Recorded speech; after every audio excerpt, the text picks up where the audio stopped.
नमस्कार। Economics Awadh classes YouTube channel पर आपका स्वागत है। आज की इस क्लास में हम लोग लगभग 25 बहुविकल्पी प्रश्नों को सॉल्व करेंगे। यह प्रश्न आगामी शिक्षक भर्ती परीक्षा जैसे TGT, PGT, NET, JRF, KVS, NVS, GIC, LT grade exam, RPSC first and second grade exam तथा बीपीएससी 4.0 एग्ज़ाम के लिए महत्वपूर्ण है। यहाँ से प्रश्न एग्ज़ाम में मिलने की संभावना है और यह क्लास रिवीजन के उद्देश्य से भी महत्वपूर्ण है। तो आज की क्लास स्टार्ट करते हैं और देखते हैं आज की इस क्लास में क्या क्या प्रश्न लिए गए हैं। 1 नंबर प्रश्न है, सार्वजनिक आय का सबसे महत्वपूर्ण साधन होता है। निर्यातों पर लगाया गया प्रशुल्क, आयातों पर लगाया गया प्रशुल्क, सार्वजनिक उपक्रमों से प्राप्त लाभ, निगम कर। तो सार्वजनिक आय का जो सबसे महत्वपूर्ण कर होता है वह एक तो महत्वपूर्ण जो साधन होता है वह एक तो कर के रूप में होता है और दूसरा गैर कर के रूप में होता है। कर के रूप में जो साधन प्राप्त होते हैं उसमें यहाँ निगम कर के बारे में दिया गया है। तो सार्वजनिक आय का सबसे महत्वपूर्ण जो साधन यहाँ ऑप्शन में है वह निगम कर है। अगर निगम कर की बात की जाए तो निगम कर का आरंभ जो है सबसे पहले सुपर टैक्स के रूप में किया गया था। 1951 में कैलडार समिति का गठन किया गया और 1954 में कैलडार समिति के ही सुझाव पर निगम कर का निर्धारण किया गया। निगम कर जो है मुख्य रूप से लाभ पर लगने वाला कर है तथा यह कर किसी कंपनी की वार्षिक लाभ पर लगाया जाने वाला कर है। इस प्रकार से निगम कर को लाभ कर भी कहा जाता है। अगर निगम कर के दर की बात की जाए तो वर्तमान में निगम कर जो है वह जिन कंपनियों का वार्षिक टर्नओवर 300 करोड़ रुपए है उन कंपनियों पर 25% की दर से कर लगाया जा रहा है, निगम कर लगाया जा रहा है तथा जिन कंपनियों का वार्षिक टर्नओवर 300 प्लस, मान लेते 310 या 315 या 320 करोड़ वार्षिक टर्नओवर है, उन कंपनियों पर जो कर लगाया जा रहा है निगम कर वह 30% है निगम कर। तो इस प्रकार से यह निगम कर के बारे में कुछ महत्वपूर्ण बातें थी। अगला जो प्रश्न है 2 नंबर प्रश्न है, निम्नलिखित में से कौन राजकोषीय नीति का उद्देश्य नहीं है। आर्थिक समृद्धि, तो राजकोषीय नीति के माध्यम से आर्थिक समृद्धि प्राप्त करने का प्रयास किया जाता है। अगला है वित्तीय संस्थाओं का नियमन।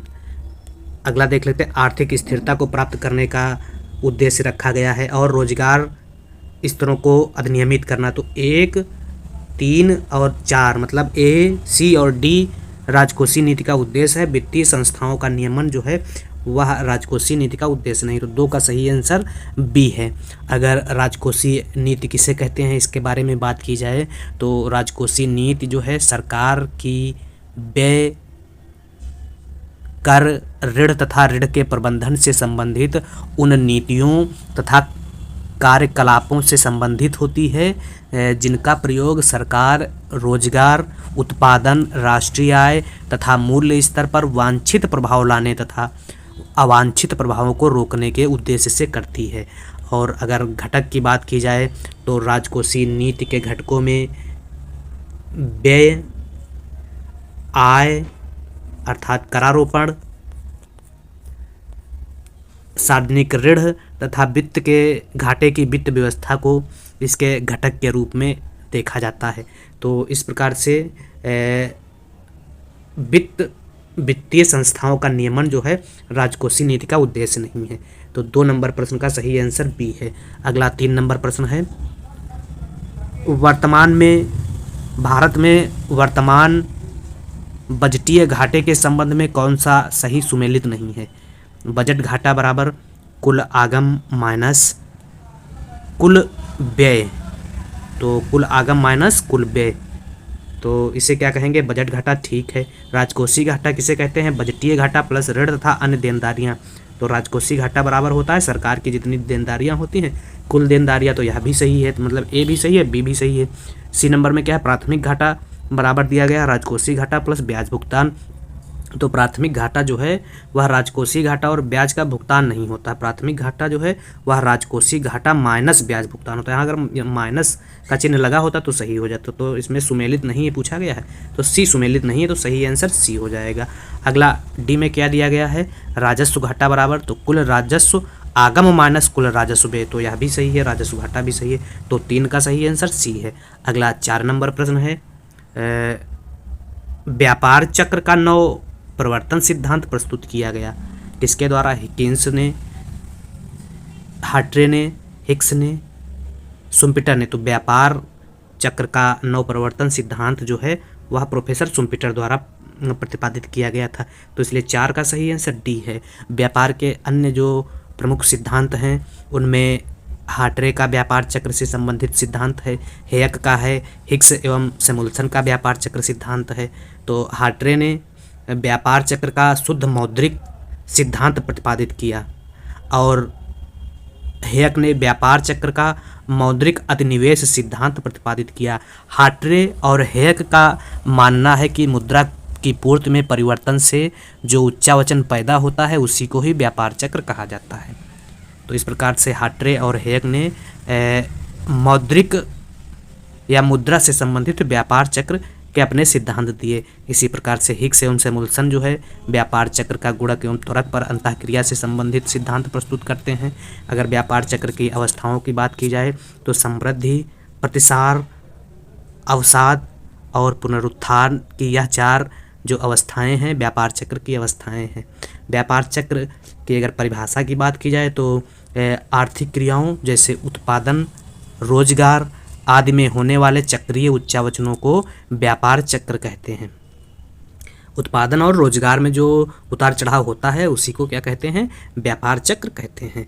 अगला तो इसका प्रश्न 4 नंबर का सही आंसर डी हो जाएगा। अगला प्रश्न है 5 नंबर में क्या दिया गया है, अल्प किंचन व्यापार चक्र की अवधि होती है 1 वर्ष, 40 माह, 20 वर्ष, 5 वर्ष। तो अल्प किंचन अवधि की जो अल्प किंचन व्यापार की जो अवधि है वह 40 माह होती है, तो बी सही है 5 नंबर प्रश्न में। अगला 6 नंबर प्रश्न क्या है, 6 नंबर में प्रश्न में दिया गया है कि किसी उदासीनता वक्र के प्रत्येक बिंदु पर व्यक्त किया जाता है असमान संतुष्टि, समान संतुष्टि, अधिक संतुष्टि, कम संतुष्टि। तो उदासीनता के प्रत्येक बिंदु पर जो है समान संतुष्टि प्राप्त होती है। उदासीनता वक्र की परिभाषा में ही बताया गया है कि उदासीनता वक्र 2 या 2 से अधिक बिंदुओं का बिंदुपथ है जिसके प्रत्येक बिंदु पर उपभोक्ता को समान संतुष्टि मिलती है, या कह सकते हैं तटस्थता वक्र के सभी बिंदु जो है समान संतुष्टि देते हैं, इसलिए इनके बिंदु जो है चुनाव करने में उपभोक्ता तटस्थ हो जाता है, इसलिए इसे तटस्थता वक्र कहते हैं। तो यह क्या है, उदासीनता वक्र है जो बाएं से दाएं गिरता हुआ ऋणात्मक ढाल का होता है और इसके प्रत्येक बिंदु पर चाहे ए ले लें, बी बिंदु ले लें, चाहे सी ले लें, चाहे डी ले लें, इसके प्रत्येक बिंदु पर जो है उपभोक्ता को समान संतुष्टि प्राप्त होती है। जब उपभोक्ता को इसके प्रत्येक बिंदु पर समान संतुष्टि प्राप्त होती है तो इसके बीच जो है वस्तुओं के चुनाव करने में उपभोक्ता क्या हो जाता है, तटस्थ हो जाता है, इसलिए उदासीनता वक्र को तटस्थता वक्र भी कहा जाता है। अगर उदासीनता वक्र के इतिहास की बात की जाए तो उदासीनता वक्र सर्वप्रथम प्रयोग जो है 1881 में एजवर्थ द्वारा किया गया था। फिर 1892 में इरविन फिशर ने उदासीनता वक्रों का प्रयोग जो है उपभोक्ता की संस्थिति विश्लेषण में किया था। इस प्रकार से एजवर्थ और फिशर ने जो है उपयोगिता के संख्यात्मक माप में इसका प्रयोग किया था। इसके बाद जो है पैरेटो पहले अर्थशास्त्री हैं जिन्होंने 1906 में क्रमवाचक परिकल्पना का प्रयोग जो है वह अनधिमान वक्र विश्लेषण के माध्यम से किया, और 1934 में हिक्स एवं एलन ने अपने एक मूल्य लेख सिद्धांत में तटस्थता वक्र की वैज्ञानिक व्याख्या प्रस्तुत की तथा जो उपयोगिता के क्रमवाचक परिकल्पना से संबंधित थी। तो इस प्रकार से यह तटस्थता वक्र, अनधिमान वक्र या उदासीनता वक्र के कुछ ऐतिहासिक जानकारी थी। अगर मान्यताओं की बात की जाए तो उदासीनता वक्र का अध्ययन करते समय कुछ मान्यताओं को लिया जाता है, जिनमें उपभोक्ता को एक विवेकशील प्राणी माना जाता है, परिस्थितियों का उपभोक्ता को पूर्ण ज्ञान होता है, क्रमवाचक माप संभव होता है वस्तुओं का, तथा उपयोगिता उनके द्वारा उपभोग की जाने वाली वस्तुओं की कुल मात्रा पर निर्भर करती है। और तटस्थता वक्र विश्लेषण का अध्ययन करते समय जो है निर्बल क्रमबद्धता की मान्यता ली गई है, तथा प्रतिस्थापन की सीमांत दर जो है वह घटती हुई होती है, और तटस्थता वक्र अनधिमान वक्र के संबंध में सकारात्मकता तथा स्थिरता की मान्यता पर भी आधारित है। तो यह कुछ मान्यताएं हैं, और मान्यताओं के साथ ही अब अगर विशेषताओं की बात की जाए तो तटस्थता वक्र या उदासीनता वक्र जो है वह ऋणात्मक ढाल वाला होता है, अर्थात ऊपर से नीचे की तरफ या ऊपर से नीचे की तरफ गिरता हुआ, नीचे की तरफ या दाहिनी तरफ गिरता हुआ होता है। इसके अलावा दो अनधिमान वक्र एक दूसरे को ना काट सकते हैं और ना एक दूसरे को स्पर्श कर सकते हैं। यह अनधिमान एक दूसरे वक्र को ऐसे काट नहीं सकते हैं और ना एक दूसरे को स्पर्श कर सकते हैं। इसके अलावा अनधिमान वक्र एक दूसरे को स्पर्श भी नहीं कर सकते हैं, और अनधिमान वक्र जो है मूल बिंदु की ओर उन्नतोदर कॉन्वेक्स होते हैं। यह नतोदर नहीं होते, मूल बिंदु की ओर यह उन्नतोदर आरेख है, कॉन्वेक्स है, मूल बिंदु की ओर उन्नतोदर होते हैं। इसके अलावा विशेषताओं में बताया जा सकता है कि जो निम्न अनधिमान वक्र होता है वह निम्न संतुष्टि के स्तर को बताता है, तथा उच्च अनधिमान वक्र उच्च संतुष्टि के स्तर को बताता है। इसके अलावा अनधिमान वक्र जो है अंडाकार नहीं हो सकता है, यह अनधिमान वक्र का स्वरूप ऐसा नहीं हो सकता है। और अनधिमान वक्र जो है अक्षों को भी नहीं स्पर्श कर सकता है। यह अनधिमान वक्र जैसे ना वाई अक्ष को स्पर्श करेगा और ना ही एक्स अक्ष को स्पर्श करेगा, यह गलत माना जाएगा। अब अगर अपवाद स्वरूप स्थितियों की बात की जाए अनधिमान वक्र के, तो अपवाद स्वरूप स्थितियों में कहा जा सकता है कि तटस्थता वक्र मूल बिंदु से नतोदर होना, या कह सकते हैं अनधिमान वक्र दाहिनी ओर गिरती हुई सीधी रेखा का होना कैसे संभव है। तो जब दो पूर्ण प्रतिस्थानापन्न वस्तुएं होती हैं तो तटस्थता वक्र एक सीधी रेखा के रूप में इस स्थिति में खींचा गया जो है आयसी वक्र प्रदर्शित करता है कि उपभोक्ता एक ही वस्तु पर अपनी पूरी आय व्यय कर सकता है। इसके अलावा पूर्ण स्थानापन्न वस्तु के संबंध में आयसी वक्र सीधी रेखा के रूप में होगा, तथा जब दोनों वस्तुएं पूर्णतः पूरक होंगी तो आयसी वक्र एल आकार समकोण या आधार अक्ष के समांतर होगा। तो इस प्रकार से यह अनधिमान वक्र के संबंध में कुछ महत्वपूर्ण बातें थी। अगला जो प्रश्न है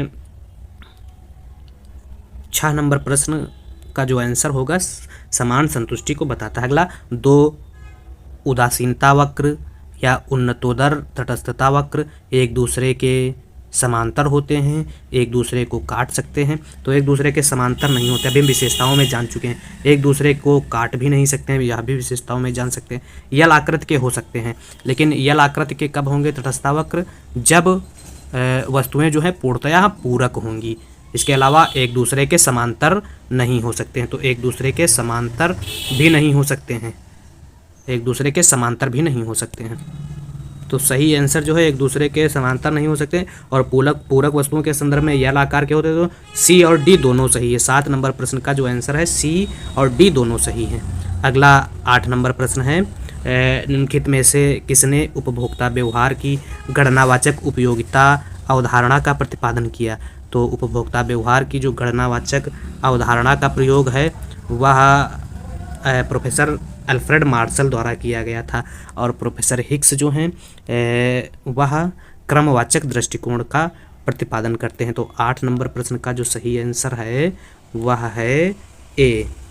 इसकी व्याख्या अगर की जाए तो उपयोगिता मापन के संबंध में 2 दृष्टिकोण प्रचलित हैं। एक तो गणनावाचक दृष्टिकोण जिसे मार्शल का दृष्टिकोण कहा जाता है। मार्शल बताते हैं कि उपयोगिता को द्रव्य के माध्यम से मापने की बात मार्शल करते हैं, और उपयोगिता को मुद्रा के पैमाने के रूप में मापना स्वीकार करते हैं। जैसे उपयोगिता को 1, 2, 3, 4, 5 रूप में मापी जा सकती है। यह एक दृष्टिकोण हुआ गणनावाचक दृष्टिकोण। और दूसरा जो दृष्टिकोण होता है उपयोगिता मापने का वह है पैरेटो, हिग्स एवं एलन का क्रमवाचक दृष्टिकोण। इन अर्थशास्त्रियों के अनुसार जो है उपयोगिता मापनीय नहीं है।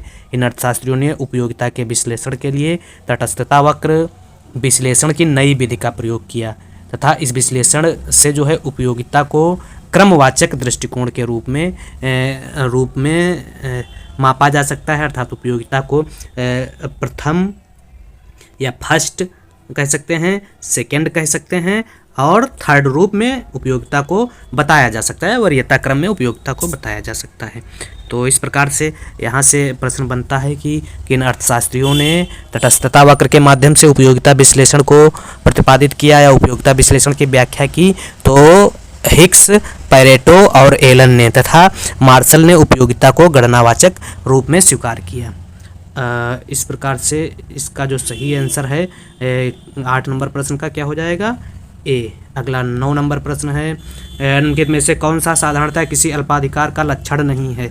तो अल्पाधिकार के लक्षणों में अगर देखा जाए कठोर कीमत प्रतियोगिता है, प्रचार पर अत्यधिक व्यय है, नई फर्मों के प्रवेश पर प्रतिबंध है, यह लक्षण नहीं है। दीर्घकाल में असामान्य लाभ नहीं है। ठीक, सामान्य लाभ होगा क्योंकि जब नई फर्मों का प्रवेश प्रतिबंधित है। अगला प्रश्न है 10 नंबर, एक क्रेताधिकार की अवधारणा का आविष्कार किया गया था। तो क्रेताधिकार की अवधारणा का आविष्कार जो है वह श्रीमती जॉन रॉबिन्सन ने क्रेताधिकार अवधारणा का आविष्कार किया। 10 का सही आंसर बी है। अगला 11 नंबर प्रश्न है द्वयाधिकार तब समझा जाता है जब दो फर्में हों, फर्मों का उत्पादन समान हो, फर्में अपने कार्य में स्वतंत्र हों, उपरोक्त सभी स्थितियों में द्वयाधिकार की स्थिति होगी। 12 का डी आंसर सही है। अगला 13 नंबर प्रश्न है कीमत प्रभाव को व्यक्त करने के लिए निम्नलिखित में से किस वक्र का प्रयोग किया जाता है। तो कीमत प्रभाव को व्यक्त करने के लिए पीसीसी, प्राइस कंजप्शन कर्व को लिया जाता है। तो 11 का सही आंसर ए है। इसी प्रकार से अगला प्रश्न है पूर्ण प्रतियोगिता में कीमत कौन निश्चित करता है, सरकार, फर्म, प्रतिनिधि फर्म, उद्योग। तो पूर्ण प्रतियोगिता में उद्योग जो है फर्म निश्चित करती है, उद्योग जो है कीमत निश्चित करती है। अगला प्रश्न है किस बाजार में विक्रय लागत व विज्ञापन खर्च महत्वपूर्ण है। तो एकाधिकारिक प्रतियोगिता में और अल्पाधिकार में विक्रय लागत और विज्ञापन जो है महत्वपूर्ण विशेषता मानी गई है। तो 15 का सही आंसर सी है। अगला 16 नंबर प्रश्न है विक्रय लागत की संकल्पना दी गई थी। तो विक्रय लागत की संकल्पना जो है चैम्बरलिन द्वारा दी गई थी। 16 का सही आंसर सी। अगला 17 नंबर प्रश्न है केंद्रीय बैंक का सर्वाधिक महत्वपूर्ण कार्य है साख नियंत्रण, नोट निर्गमन, सरकार का एजेंट। तो केंद्रीय बैंक जो है